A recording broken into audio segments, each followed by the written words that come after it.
कुछ बातें देखेंगे। अभी हमने लगभग 3 यूनिट कंप्लीट किए हैं। जो हमारी प्लेलिस्ट है, आप अभी ऑफलाइन में तो ये क्लासेस कर रहे हो, लेकिन साथ में अगर आपको ये सारे टॉपिक अगर रिवाइज करने हैं, मतलब और मन हो गया कि यार और एक बार रिवाइज करना है, तो अपने यूट्यूब पे प्लेलिस्ट बनी हुई है, प्लेलिस्ट में जाना, प्लेलिस्ट में जाके या कोई भी वीडियो है, ये भी वीडियो जैसे आ रहे हैं, तो उस वीडियो के डिस्क्रिप्शन में भी आपको लिंक दी गई है, जिसमें आपको बेसिक के भी वीडियोस मिलेंगे। जैसे नॉमेनक्लेचर पढ़ना है, नॉमेनक्लेचर की वीडियो उसमें है। आपको अगर केमिकल बॉन्डिंग फिर से रिवाइज करना है एक बार, तो केमिकल बॉन्डिंग की वहां पे प्लेलिस्ट है। केमिकल बॉन्डिंग का एक आधा टॉपिक रिवाइज करना है, तो आपके वो प्लेलिस्ट में बहुत सारे वीडियो दिखते हैं, वहां पे आपको पर्टिकुलर टॉपिक में रिवाइज करने को मिलेगा। तो जितने भी वीडियोस हो रहे हैं, जो भी अभी लेक्चर्स हो रहे हैं, वो प्रॉपरली अच्छी तरीके से रिकॉर्ड करके वहां पे डाले हुए हैं। तो आपको ये सारे और सबका 20% निकाल के डाला हुआ है, क्योंकि हमने जब पढ़ा था तो आपको बताया ये यूनिट कंप्लीट करने को 1.5 महीने 2 महीने लगे थे। ठीक है, जो अभी 4 दिन में, 6 दिन में, 8 दिन में, दिन नहीं बोल सकते, 8 घंटे में कंप्लीट हो रहा है। तो आप उसको फास्ट करके भी उसको देख सकते हो। तो सारा पैटर्न वहां पे अवेलेबल है, तो आप वहां से अभी इसके बाद जो हमारा नेक्स्ट यूनिट होगा उसका नाम है स्ट्रक्चर ऑफ एटम। और उस स्ट्रक्चर ऑफ एटम में हम उसके न्यूमेरिकल और एकदम बढ़िया बढ़िया ट्रिक्स उसकी वहां पे पढ़ेंगे। ठीक है, तो इस तरह से हमारा इस बार रिवाइज होगा। उसके बाद फिर ऑर्गेनिक केमिस्ट्री जब चालू होगा, तो ऑर्गेनिक केमिस्ट्री में भी ऐसी सुपर सुपर ट्रिक्स हम यहाँ पे पढ़ेंगे, जिससे ऑर्गेनिक केमिस्ट्री आपका खतरनाक होगा। उसमें भी मैंने पूरा 20% निकाल के रखा हुआ है। बस आप एक बार वो 20% कर लो, तो आपका बहुत अच्छे से प्रिपरेशन होगा, बहुत अच्छे से। तो ध्यान में रखेंगे इस बात को। तो आज के इस टॉपिक में हम पढ़ेंगे कि क्या है ऑर्गेनोमेटालिक कंपाउंड, कौन से डिफरेंट टाइप्स है ऑर्गेनोमेटालिक कंपाउंड के, उसके साथ साथ डी ब्लॉक एलिमेंट्स के अलग अलग कलर क्या है, और उसके साथ साथ आज के लेक्चर में हम पढ़ेंगे कि जो हमने जितने भी कॉन्सेप्ट पढ़े हैं कोऑर्डिनेशन कंपाउंड में, उसके ऊपर के कुछ क्वेश्चंस। तो शुरुआत करते हैं टॉपिक को, शुरुआत करते हैं कलर से, क्योंकि अभी अभी हमने बंद किया है टॉपिक कौन सा, डी ट्रांजिशन, जो क्या बोल सकते हैं, सीएफटी। हमने सीएफटी में देखा कि मेटल की पहले ग्राउंड स्टेट में उसकी सारी ऑर्बिटल की एनर्जी कैसी होती है, सेम, और फिर जब वो कौन सी स्टेट में जाता है, एक्साइटेड स्टेट, तो वो 2 सेट में स्प्लिट अप होता है। तो एक होता है Eg और दूसरा होता है T2G। तो it splits up into how many set, 2 sets. तो एक है T2G, दूसरा है Eg। तो it splits up into 2 sets, one is a T2G, another is a Eg. Especially this type of splitting is observed in which complex, octahedral complex। और इनके बीच का जो एनर्जी गैप है, that energy gap is denoted by delta O। कैसे denote करेंगे, delta O। तो हमने देखा कि अगर इसमें एक भी अनपेड इलेक्ट्रॉन है, तो क्या होता है कि जब इसके ऊपर लाइट गिरता है, तो वो यहां से इलेक्ट्रॉन एनर्जी एब्सॉर्ब करता है और यहां से यहां जंप करता है। और यहां से यहां जंप करने के लिए वो कौन से रीजन का लाइट एब्सॉर्ब करता है, विजिबल रीजन। ठीक है, और विजिबल रीजन का लाइट एब्सॉर्ब करके क्या होता है, विजिबल रीजन में कितने कलर होते हैं, 7। लेकिन हम यहाँ पे 6 मेजर उसके कलर कंसीडर करते हैं। तो ये 6 कलर, ये है B, B, G, Y, O, R। ठीक है, ये हो गया violet, this is blue, this is green, and this is yellow, this is orange, and this is red. तो ये कलर है। तो यहाँ पे आपको इनकी वेवलेंथ भी ध्यान में रखनी है। ठीक है, तो इनकी जो वेवलेंथ होती है वो 400 नैनोमीटर से शुरू होती है। ठीक है, तो 400 से शुरू हुई, तो 400, उसके लिए कोडवर्ड हम ध्यान में रखते हैं, क्यू हाथी शेप, ये कोडवर्ड है। मतलब इसमें आप 30 ऐड करेंगे, तो समझो ये 400 से यहां से शुरू हो गया, तो 430, फिर उसमें 60 ऐड करेंगे, तो क्या हो गया, 490, फिर उसमें 70 ऐड करेंगे, तो 560 बराबर, फिर 20 ऐड करेंगे तो 580, फिर 70 ऐड करेंगे तो 650 एंड सो ऑन। इधर 800 वगैरह होता है। ठीक है, तो इस तरह ये होता है उसका वेवलेंथ। और यहाँ पे क्या होता है, जो भी सब्सटेंस है, उस सब्सटेंस का कलर हमें कौन सा दिखेगा, उस सब्सटेंस का कलर हमें दिखेगा, उस सब्सटेंस का कलर हमें दिखेगा कौन सा कलर, उस सब्सटेंस का कलर हमें दिखेगा जो भी कलर का लाइट वो क्या करेगा, एब्जॉर्ब। जो भी कलर का लाइट वो क्या करेगा, एब्जॉर्ब, उसका कॉम्प्लीमेंटरी कलर हमें दिखेगा।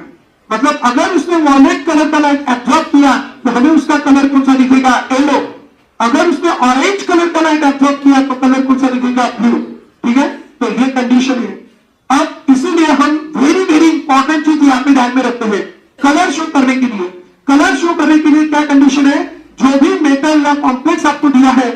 कॉम्प्लेक्स की आपको पहले ऑक्सीडेशन स्टेट निकाल लेनी है और उस ऑक्सीडेशन स्टेट में उसका इलेक्ट्रॉनिक कॉन्फ़िगरेशन देखना है। उसके इलेक्ट्रॉनिक कॉन्फ़िगरेशन में अगर उसमें एक भी अनपेयर्ड इलेक्ट्रॉन है तो वो कलर्ड है, और अगर अनपेयर्ड इलेक्ट्रॉन नहीं है तो वो कलरलेस है। तो ये कंडीशन है, there should be at least one unpaired electron or matter be orbital. This is the very important condition to show the color. There should be what? At least one unpaired electron. वहां पे कम से कम एक तो भी क्या होना चाहिए? अनपेयर्ड इलेक्ट्रॉन होना चाहिए, या वहां पे कौन सी ऑर्बिटल होनी चाहिए? Vacant d orbital. कौन सी ऑर्बिटल? Vacant d orbital. वहां पे कम से कम एक तो भी अनपेयर्ड इलेक्ट्रॉन होना चाहिए। ये बहुत बड़ा कॉन्सेप्ट है, बहुत ज्यादा यूजफुल कॉन्सेप्ट है। क्या कॉन्सेप्ट है? There should be at least one unpaired electron और वैकेंट डी ऑर्बिटल। कौन सी d orbital? Vacant d orbital. ये कंडीशन है क्या शो करने के लिए?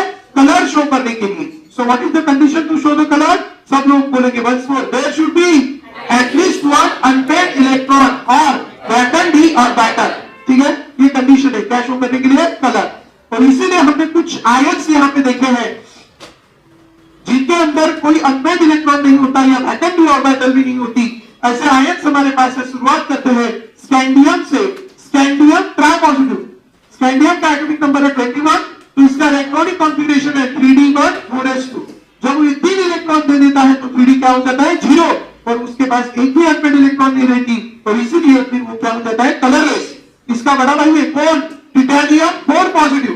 ठीक है, इसका होता है 3d2 तो यहां पे भी कोई अनपेयर्ड इलेक्ट्रॉन नहीं बचता, और कोई अनपेयर्ड इलेक्ट्रॉन नहीं बचता, इसलिए फिर ये हो गया टिटेनियम 4 पॉजिटिव, ये भी D0 हो गया, सो इट इज कलरलेस। बहुत बढ़िया, ग्रेट कॉन्सेप्ट है, हमेशा के लिए ध्यान में रखना है। चलो बोलो colourless. Scandium positive, titanium 4 positive, उसके बाद है Cu पॉजिटिव, Cu पॉजिटिव और जिंक पॉजिटिव।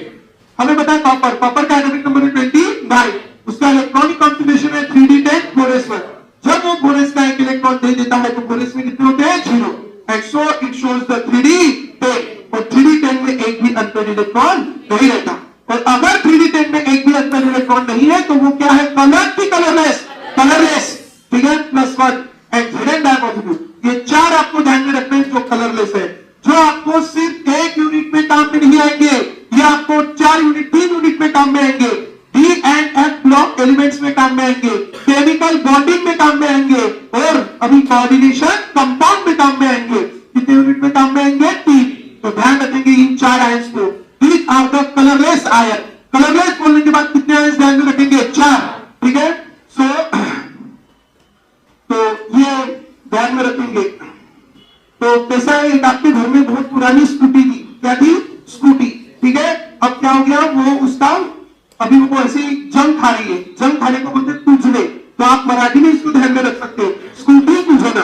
क्या ध्यान में रख सकते हैं? स्कूटी तुझना। लेकिन कौन सी ऑक्सीडेशन स्टेट में वो कैसा रहेगा ये आपको अच्छे से ध्यान में रखना पड़ेगा। तो स्कूटी तुझना क्या होगा? Scandium, titanium, copper, zinc. ठीक है, ट्राई 4 1 2। ठीक है, तुझना स्कूटी। देखो अभी क्या ध्यान में रखेंगे? तुझना स्कूटी। क्या वंस मोर? क्या? तुझना स्कूटी। क्या? 1 2 3 4। ठीक है, ध्यान रखेंगे वंस मोर।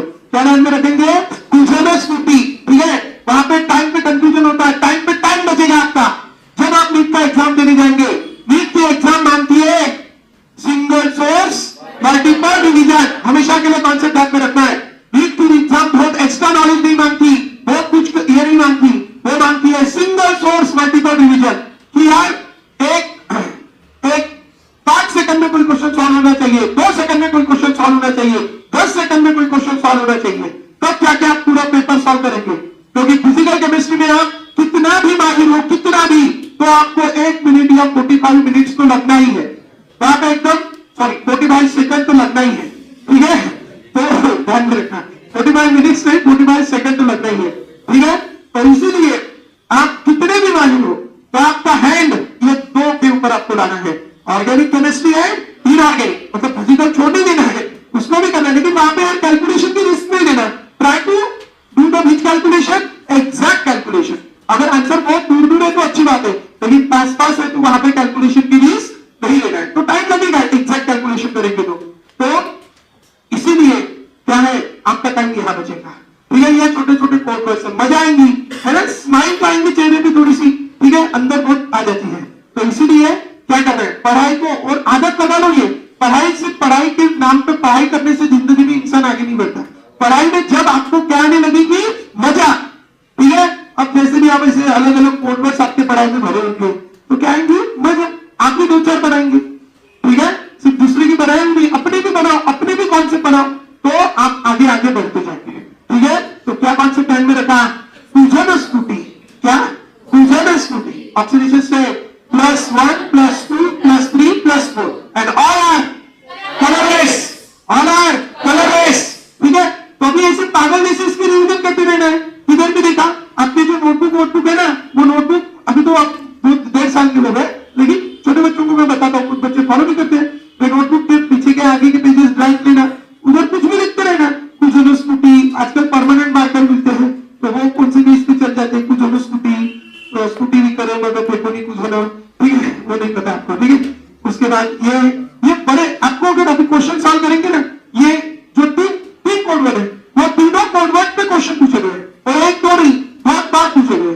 और इंपॉर्टेंट बात यह है कि अगर वो सीक्वेंस आपका लर्न नहीं है तो हो गया, क्वेश्चन आपको स्किप भी करना है या तुक्का मारना है, या मार दिया तो चांस है कि तो 4 मिलेंगे, नहीं तो 1 जाएगा। ठीक है, और इसमें बहुत ध्यान चाहिए इसके लिए। तो ये कोड वर्ड वगैरह अभी भी लर्न नहीं हो गए, अभी भी कर लो। ठीक है, नहीं रिकॉल होते हैं वहां पे वीडियोस पे, वो एक बहुत बड़ी फैसिलिटी आपके बैच के लिए अवेलेबल हो रही है, जो इसके पहले की बैच के लिए बिल्कुल भी नहीं थी। ठीक है, तो ध्यान रखेंगे। आगे चलो, तो अभी हम चलते हैं यहाँ पे, एटलीस्ट 1 अनपेड इलेक्ट्रॉन चाहिए, और क्या कॉन्सेप्ट है, फ्यूजन स्कूटी 1 2 3 4। ठीक है, these are the rich iron, colorless iron। ठीक है, उसके बाद एक और कोड वर्ड है, ठीक है, ग्रीन क्रो फंसा। एक छोटी सी कहानी बताता हूँ। एक दिन एक क्रो बताया ना आपको, गाना सुना होगा ना, छत पे काला कौवा, नहीं सुना? अरे यार, वो हमारे जमाने का गाना था, है ना। तो छत पे काला कौवा बैठा, सुना होगा ना आपने। वेरी गुड, आप अच्छे बच्चों, पढ़ाई नहीं करते हैं, सॉरी, गाना नहीं देखते। तो जो काला कौवा रहता है, छत पे काला कौवा बैठा, एक दिन उसको पीने की इच्छा हो गई, पानी, क्या पानी, किसको, कौवे को। ठीक है, तो उसको एक क्या दिखा, कप दिखा। क्या दिखा, कप। ऐसा, ये तो कहानी तो सुनी होगी ना, अभी मूवी नहीं देखते तो कहानी तो बड़ी होगी ना, ये तो वैसे नहीं होगा आपको। तो एक कप दिखा, पीने का, पानी पीने का कप। ठीक है, अब वो कप क्या हुआ, वो जो कप था, वो जो क्या था बच्चों, कप, तो वो कप पे बैठा। कौन से कलर का कप था, ब्लू कलर का कप था। ठीक है, और वो जो कौवा था वो पोपट के कांटेक्ट में रहता था। पोपट पता ना आपको, अभी संगत का असर की उसका भी कलर कौन सा आ गया, ग्रीन। कौन सा आ गया, ग्रीन। तो वो जो क्रो था वो कौन से कलर का हो गया, ग्रीन। तो ग्रीन क्रो अब गया पीने, क्या, पानी, टाइप है कप में, तो उसका पैर इसमें फिसल गया। इसका क्रो का, कप का नहीं, क्रो का पैर काफी फिसला कप में, तो फिर वो बेचारा फंस गया। तो कौन से कलर के कप में फंस गया, ब्लू। तो इसमें हम क्या कहते हैं, ग्रीन क्रो फंसा। एक मिनट, ग्रीन क्रो फंसा, ग्रीन क्रो फंसा ब्लू कप में। बेचारा रोने लगा, चिल्लाने लगा कि यार कैसा होगा मेरा। ठीक है, तो उसमें क्या हुआ कि जैसे भी वो रोने लगा, चिल्लाने लगा, तो उसका मन मतलब हार गया। ठीक है, ऐसा कौन से कलर का था, पिंक कलर, तो वो ब्राउन आ गया। कौन सा आ गया, ब्राउन आ गया। तो ग्रीन क्रो खसा ब्लू कप में, उसका कौन सा मन, पिंक मन, ब्राउन आया। ठीक है, कैसा आया, ब्राउन आया। ध्यान रखेंगे, वंस मोर, क्या, ग्रीन क्रो फंसा ब्लू कप में, उसका पिंक मन ब्राउन आया। तो ग्रीन क्रो से ध्यान में रखेंगे, सीआर ट्राई पॉजिटिव, फंसा से प्लस हैप्पी डाई पॉजिटिव, ग्रीन क्रो फंसा ब्लू कप सीयू डाई पॉजिटिव, पिंक मन से आएगा एमएन डाई पॉजिटिव, ब्राउन आया से आयरन हैप्पी ट्राई पॉजिटिव। ठीक है, ये कलर आपको ध्यान में रखना है। तो कभी कभी आपको पूछते हैं what is the colour of this compound CuSO4, तो आपको क्या करना है, Cu की ऑक्सीडेशन स्टेट देखनी है, कितनी है, +2। So it is which colour, Cu+2, blue colour, blue cup है ये, ठीक है। तो इस CuSO4 का कलर क्या हो गया, ब्लू। तो इस तरह आपको ध्यान में रखना है, क्या कॉन्सेप्ट है, ग्रीन क्रो फंसा ब्लू कप में, उसका पिंक पर ब्राउन आया, ठीक है। तो this is the colour of coordination compound and we have seen this topic here, that is the color of coordination compound. After studying this color of coordination compound, अब हम थोड़ा आगे चलते हैं। तो ऑर्गेनोमेटालिक कंपाउंड,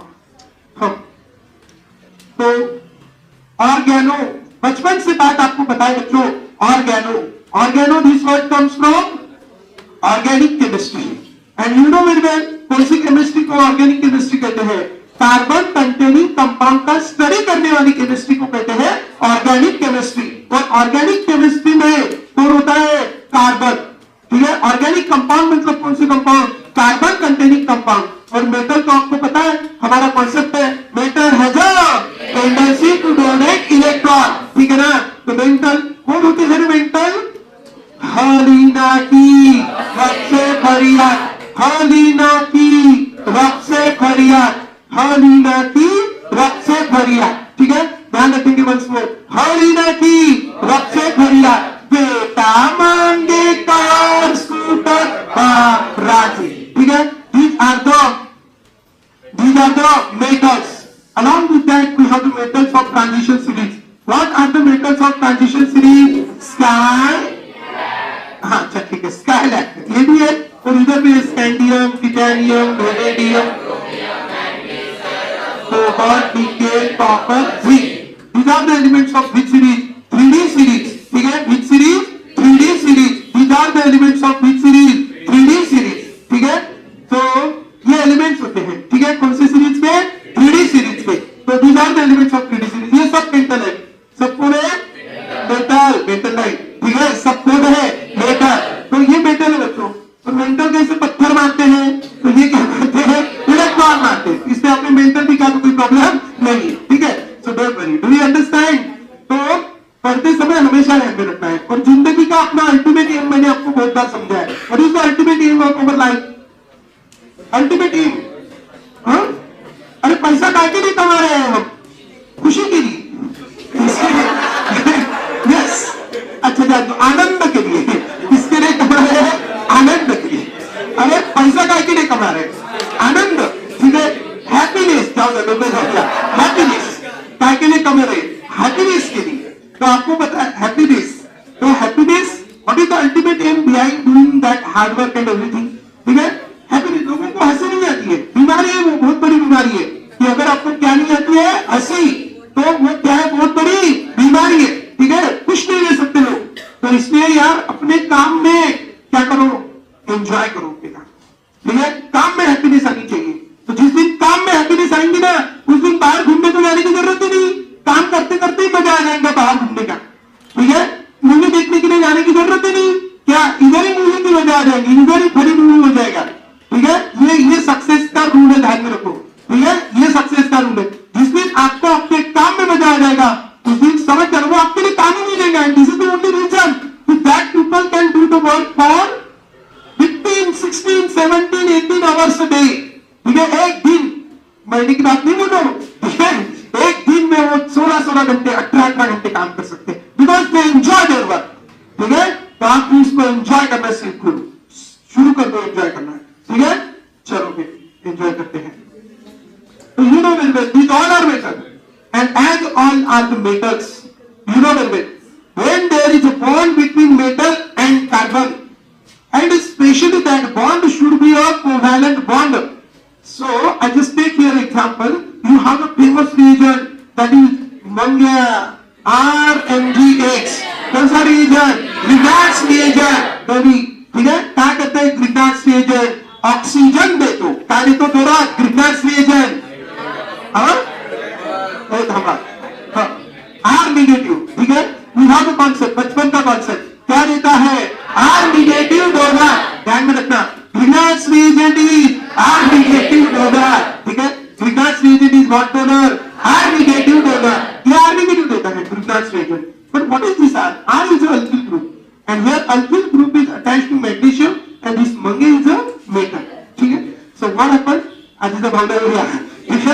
नक्षत्र, दिस इज नॉट मैग्नीशियम। तो ये मेटल है और ये कार्बन है। तो when there is a direct covalent bond between metal and carbon, then that compounds are called, this is organo and this is metallic. So this compound is called organometallic compound. अब कुछ महान लोग होते हैं वो समझ लेते हैं कि यार जिसमें ऑर्गेनो है मतलब कार्बन है और मेटल है वो ऑर्गेनोमेटालिक कंपाउंड। डेफिनेशन ये नहीं है, ध्यान में रखो। देखो I just right here the RONA। तो सोडियम कौन हो गया? मेटल। और R कौन हो गया? ऑर्गेनो। तो this is again which compound? Is it? No. तो ऑर्गेनो और मेटल का रहने वाले कंपाउंड को ऑर्गेनोमेटालिक कंपाउंड नहीं कहते। किसको कहते हैं ऑर्गेनोमेटालिक कंपाउंड? जिसमें कार्बन और मेटल के बीच में डायरेक्ट कोवैलेंट बॉन्ड है। ठीक है? कौन सा बॉन्ड है? Covalent bond. That compounds are called organometallic compound. So is it an organometallic compound? No. Why it is not an organometallic compound? Do you understand? So because there is no direct bond. Depending upon that, you all know very well. Single bond is a double bond. One sigma, one pi. So depending upon this bond कैसा है? How is the bond between this metal and carbon? Metal और carbon के बीच का bond कैसा है? इसके basis में organometallic compounds are divided into 3 types. सबसे पहले ये मेटल है और ये ऑर्गेनो है। ये मेटल है और ये ऑर्गेनो है। इनके बीच में सिंगल बॉन्ड बना है और single bond is so it is the sigma bonded organometallic compound. Sigma bonded organometallic compound. ठीक है? Metallic compound, sigma bonded organometallic compound. इस ऑर्गेनोमेटालिक कंपाउंड को अभी हम शॉर्टकट में कहेंगे OMC। और इन OMC organometallic compound and it is specially which organometallic compound? Sigma bonded. This is the sigma bonded organometallic compound.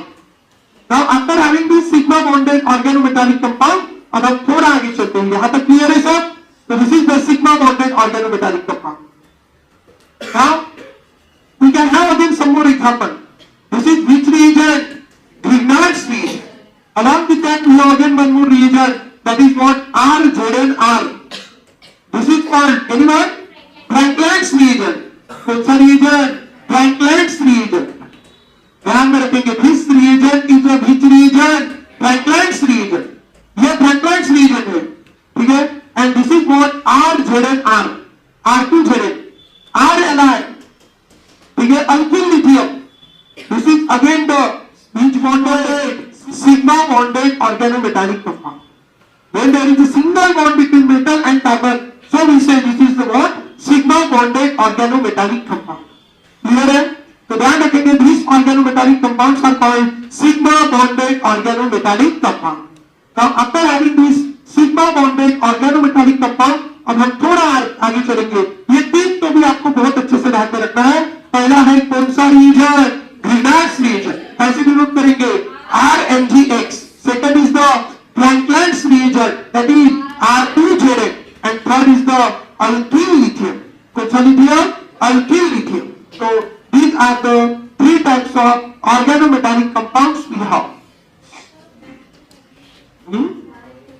Dimethyl cadmium, yes, RCdR.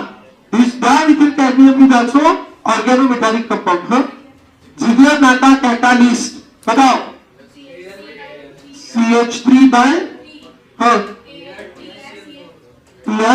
Cl4। Very good. This is which complex? Ziegler Natta catalyst. Ziegler Natta catalyst. This is again the which compound? Organometallic compound. Specially कौन सा bond है? Sigma bonded organometallic compound. After having this sigma bonded organometallic compound, we see sigma pi bonded organometallic compound. Sigma pi bonded organometallic compound. किसको कहेंगे यार sigma pi bonded organometallic compound? अभी हमें बताया metal. This is the metal, and you all know very well about the which ligand? Carbonyl ligand. And if you see this carbonyl ligand, what we have related to this carbonyl ligand? We know very well about this carbon, and this carbon has one lone pair. And these are the 2 lone pair. ठीक है? And we have seen बेचारा carbon कल बहुत बड़ी history पर, तो ये carbon उसकी लोन पेयर मेटल के वैकेंट ऑर्बिटल के साथ क्या करता है, शेयर, और कौन सा बॉन्ड बनाता है, कोऑर्डिनेट बॉन्ड। और भी कोऑर्डिनेट बॉन्ड बनने के बाद कल हमने देखा था मेटल क्या करता है, पहले इलेक्ट्रॉन तो लेता है लेकिन उसको अच्छा नहीं लगता क्योंकि सिर्फ ले रहा है, दे नहीं रहा है, तो इसीलिए पहले ये कौन है, कार्बन, ये कौन है, मेटल, इनके बीच में सिंगल बॉन्ड बना तो it is a sigma bond. फिर मेटल ने कार्बन के साथ क्या बनाया, बॉन्ड, तो it is the pi bond. Metal और कार्बन के बीच में कौन से बॉन्ड बने, sigma and pi bond, so we say it is the sigma pi bonded organometallic compound. क्या कहेंगे हम इसको, sigma pi bonded organometallic compound. तो keep in your mind why it is called a sigma pi bonded organometallic compound. क्यों हम इसको sigma pi bonded organometallic compound कहेंगे, do you understand, clear है सब। तो keep in your mind this is called sigma pi bonded organometallic compound, ठीक है। So this is the sigma pi bonded organometallic compound. In a single word, I can say metal carbonyls. Metal carbonyls. Metal carbonyls are the example of sigma pi bonded organometallic compound. Metal carbonyls are the examples of sigma pi bonded organometallic compounds. After having this sigma pi bonded organometallic compound, metal carbonyl उसका क्या है, example. अब हम तीसरा पढ़ेंगे, that is the pi bonded. A pi bonded कब कहेंगे, when the electrons of pi bond are used to form the bond with the metal, then we say it is the pi bonded organometallic compound. So third type of organometallic compound is a pi bonded organometallic compound. क्या है ये pi bonded organometallic compound? pi bonded organometallic compound अभी हम देखेंगे. What is this pi bonded organometallic compound? You all know very well.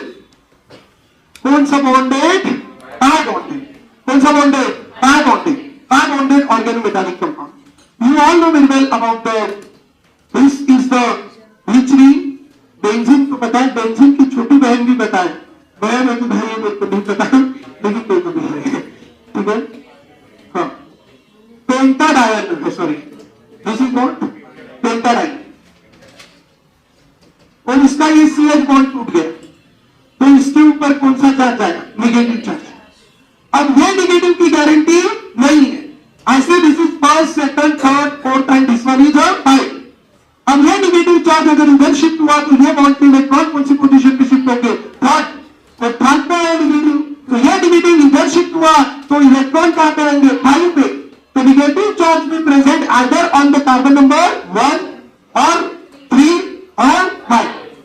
लेकिन उसका मन हुआ कि भाई इधर नहीं, इधर चलते, सॉरी इधर ही गया, इधर चलते, तो जब ये नेगेटिव चार्ज इधर शिफ्ट होगा तो कार्बन के इलेक्ट्रॉन कहां उतरेंगे, फोर्थ, तो यहां पे नेगेटिव आएगा। फिर ये नेगेटिव इधर शिफ्ट हुआ तो कार्बन के इलेक्ट्रॉन आएंगे second. So what we can say, negative charge में present at every carbon of this ring, है ना। ये रेजोनेंस की वजह से नेगेटिव चार्ज इस रिंग के हर एक कार्बन पे आ सकता है, और अगर इस रेजोनेंस की वजह से नेगेटिव चार्ज इस रिंग के हर एक कार्बन पे आ सकता है, तो इसीलिए, ठीक है, इसीलिए हम क्या कहेंगे, हम उसको कैसे रिप्रेजेंट करेंगे, और सेंटर में लिखेंगे नेगेटिव चार्ज। ये रिंग इंडिकेट करती है कि डबल बॉन्ड हर एक दो कार्बन के बीच में बन सकता है, और नेगेटिव चार्ज भी हर एक कार्बन के ऊपर हो सकता है, ठीक है ये। और हमें पता है ये नेगेटिव चार्ज और ये मेटल कभी डाई पॉजिटिव, इनके बीच में यहां पे बनेगा बॉन्ड, तो इसीलिए यहां पे लिखा जाता है P, और यहां पे फिर से ऐसी ही रिंग लगाई जाती है, ठीक है, ऐसी ही रिंग लगाई जाती है। ये है डॉट डॉट डॉट, और ये है नेगेटिव चार्ज, और यहां से ऐसी ही रिंग यहां लगाई जाती है, and you get this compound. अब ये जो इलेक्ट्रॉन यहाँ पे नेगेटिव चार्ज के है, या डबल बॉन्ड के भी हम उसको कह सकते हैं, नेगेटिव चार्ज शिफ्ट हुआ double bond, negative charge shift हुआ डबल बॉन्ड, तो इसको हम कहते हैं फेरोसीन। इसको क्या कहते हैं, फेरोसीन, ठीक है, ध्यान रखेंगे, इसको हम कहते हैं फेरोसीन। और ये जो फेरोसीन है, ठीक है, ये जो पूरे फेरोसीन है, ये फेरोसीन है बच्चों। अब ferrocene is a rich bonded, pi bonded organometallic compound. और यहाँ पे कितने कार्बन जुड़ सकते थे इसको? 5। कितने जुड़ सकते थे? 5। ठीक है, तो 5 जुड़ सकते थे, इसीलिए इसको रिप्रेजेंट करते ईटा है। और कितने कार्बन थे? 5। और हाइड्रोजन भी कितने होंगे? 5। तो C5H5। ऐसे कितने लगे? 2। किसको? Fe को। And so this kerosene is indicated by Fe eta 5 C5H5. Fe eta 5 C5H5. So this is the pi-bonded organometallic compound. So double bond अगर यूज हुआ तो उसको हम pi-bonded organometallic compound कहेंगे। तो सिंगल बॉन्ड अगर यूज हुआ तो हम उसको क्या कहेंगे? हम उसको सिग्मा बॉन्डेड कहेंगे। और सिंगल और डबल दोनों यूज हुआ तो हम उसको क्या कहेंगे? कुछ तो कहना पड़ेगा। Sigma pi bonded organometallic compound. क्या कहेंगे हम उसको? Sigma pi bonded organometallic compound. तो what do you mean by this sigma pi bonded organometallic compound? Do you understand? तो ध्यान रखेंगे बच्चों, we have the 3 types of organometallic compound. One is the sigma bonded, another is the pi bonded. अच्छा चलो, sigma pi bonded.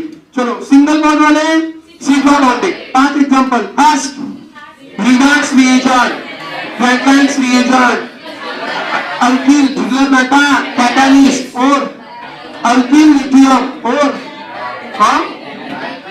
डायल्किल cadmium.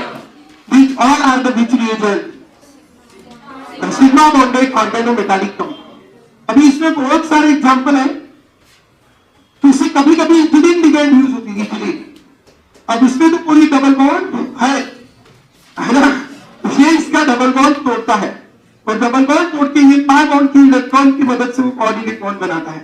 तो जब भी ये लिगेंड वहां पे यूज होती है तो it is considered as a what? Pi bonded organometallic compound. Do you understand? अभी हम एक बात देखेंगे, ऐसे कुछ कंपाउंड है जो क्या नहीं करते, ऐसे कुछ कंपाउंड है रसिका जो क्या नहीं शो करते, बॉन्ड ही नहीं बनाते मेटल के साथ। ऐसे कंपाउंड को हम क्या कहते हैं? क्या कहते हैं? ऑर्गेनोमेटालिक कंपाउंड नहीं कहते। ठीक है, नो ऑर्गेनोमेटालिक और नॉट ऑर्गेनोमेटालिक कंपाउंड। तो कौन से जो ऑर्गेनोमेटालिक कंपाउंड नहीं है, उसमें पहला RONA, sodium alkoxide. This is not a organometallic compound. ठीक है, MgCaO-Cl2, CaO-Cl2। ठीक है, उसके बाद